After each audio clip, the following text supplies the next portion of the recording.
Assalamualaikum warahmatullahi wabarakatuh.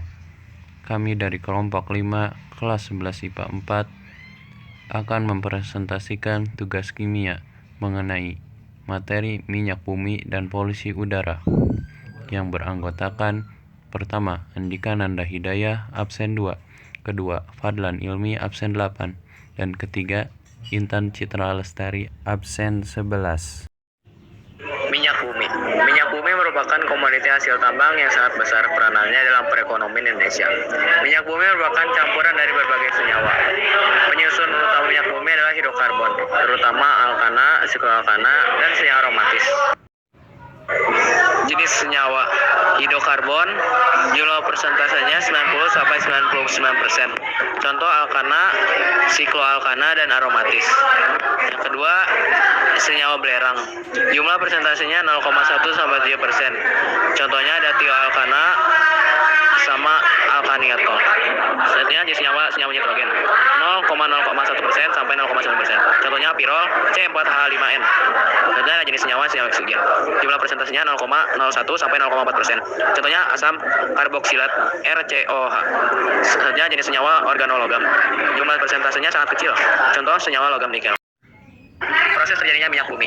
Minyak mentah berwujud cairan kental berwarna hitam yang belum dapat dimanfaatkan. Cara mengolah minyak bumi memiliki dua cara, yaitu pengolahan tahap pertama. Pada pengolahan tahap pertama dilakukan distilasi bertingkat, yaitu proses distilasi berulang. Hasil pada proses distilasi berikut ini meliputi 1.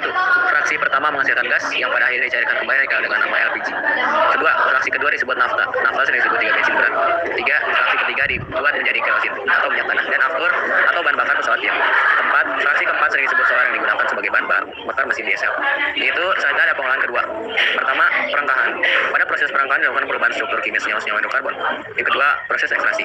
Pembersihan produk dengan menggunakan pelarut. Ketiga, proses kristalisasi. Pemisahan produk melalui perbedaan titik cairnya. Yang terakhir ada pembersihan dari kontaminasi. Komposisi minyak bumi. Minyak bumi merupakan komoditi hasil tambang yang sangat besar peranannya dalam perekonomian Indonesia. Minyak bumi merupakan campuran dari berbagai senyawa. Penyusun utama minyak bumi adalah hidrokarbon, terutama alkana, sikloalkana, dan senyawa aromatis. Hasil pengolahan minyak bumi umumnya dimanfaatkan sebagai bahan bakar, contohnya adalah bensin.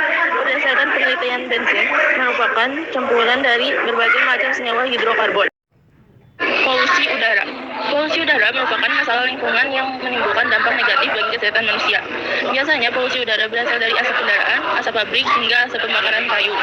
Tidak hanya manusia, polusi udara juga dapat berdampak buruk pada kesehatan hewan. Penyebab polusi udara: 1. Kebakaran hutan, 2. Pembangkit listrik, 3. Gunung berapi, 4. Kendaraan bermotor, 5. Asap pabrik. Jenis-jenis polusi udara. Pertama, dalam dan luar ruangan.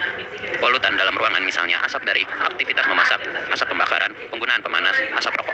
Polutan luar ruangan diantaranya asap pabrik atau industri, asap kendaraan, dan aktivitas pertanian. Yang kedua, gas dan partikel. Jika dilihat dari bentuknya, polutan bisa dibagi jadi dua, yakni polutan gas dan partikel. Polutan gas seperti SO2, sulfur dioksida, NOx, nitrogen oksida, ozon, CO2, karbon dioksida, dan komponen organik volatil, senyawa kimia yang terpancar dari padatan atau cairan.